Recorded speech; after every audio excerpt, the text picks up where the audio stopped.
58-year-old Aristides Bellino was driving back to his home in Miami, Florida in his police SUV after completing a midnight shift. Aristides was a 25-year veteran of the Miami police force, and over the last 2+ decades, he had routinely done midnight shifts, so this was nothing new. When he got to his house, he parked his SUV in the driveway, he just went straight up to his bedroom and immediately fell asleep. About 4 hours later, Aristides woke up and he expected to hear his wife's voice somewhere in the house. So when he didn't, something was off, and he went downstairs to look for his wife. He saw his son sitting on the couch, and so he asked his son, "Hey, have you seen your mom?" And he would say, "No, I haven't seen her," but sensing on his dad's face that something was wrong, he said, "Hey, I'll help you look for mom." And so the two men began searching the house, and Aristides began calling his wife, but she wasn't picking up, and after several minutes, they decided that they would search the outside of the property.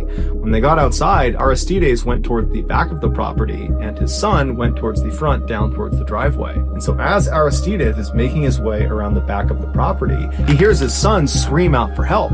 Aristides comes running back around the property, and he sees his son standing in the driveway with the door of his police SUV wide open. 4 hours earlier, after Aristides came home, he parked his police SUV right in the driveway, and for some reason he left the car unlocked. While he was sleeping, Clara exited the house and walked down the driveway to his SUV. She opened up the door and went inside. It's believed she was looking for something, and while she was in the back of his car, the door she had entered the vehicle in shut behind her. And because this is a police SUV, the back seat was designated for suspects, and so the back two doors did not open from the inside. And there was a very thick partition separating the back seat from the front seat, so Clara could not just reach over the seats and honk the horn to get someone's attention.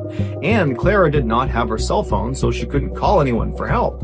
And when she screamed out for help, her screams were severely muffled, and the back windows of this police car were heavily tinted, making it extremely difficult to see that there was a person in the back seat of this car. So for 4 hours, Clara did everything she could to try to free herself from the situation she was in.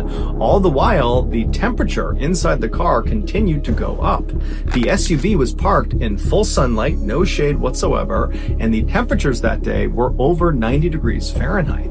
And so by the time Clara was ultimately discovered, the inside of that SUV had effectively become an oven. Aristides ran over to his vehicle and he pulled his wife out and he started doing CPR on her, but it was too late. She had died of heat stroke. Her death was ultimately ruled an accident.